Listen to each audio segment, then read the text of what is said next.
My brother demanded I give him my inheritance because he was the only man in the family. That wasn't the start of the story, but it was the moment everything broke open. Growing up, Vince was the golden child. He got the bigger bedroom, the new bike, the car. My parents said he needed these things because he would be the head of a household someday.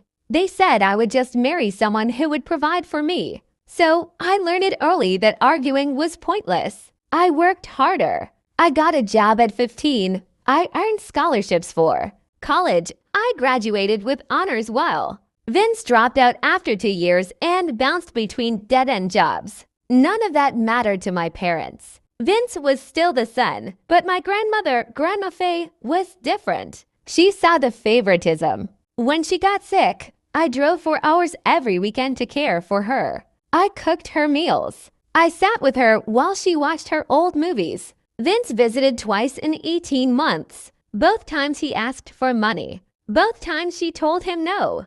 Grandma Faye passed away on a Wednesday in April. I was holding her hand. A week later, we sat in the lawyer's office. Her house, her savings, her investments. Everything worth over $600,000 went to me. Every single penny. The lawyer read her words. Vince will receive exactly what he earned through his relationship with her. That amount is 0.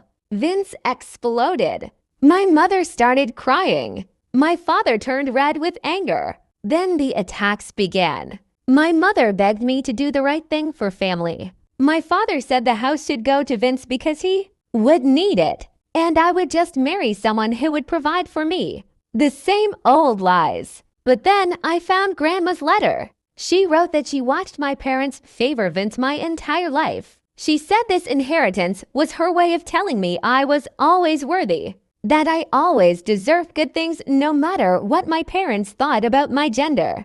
I sat on my couch and cried for an hour. Her words felt like a hug from beyond the grave. Vince hired a lawyer. He claimed I had manipulated her. He even showed up at her house trying to take things. I had to call the police, but the will was ironclad. Grandma had documented everything. Every visit, every request for money, every refusal. The judge dismissed the case. Vince's challenge was doomed from the start. 6 months later, I stopped waiting for apologies that would never come.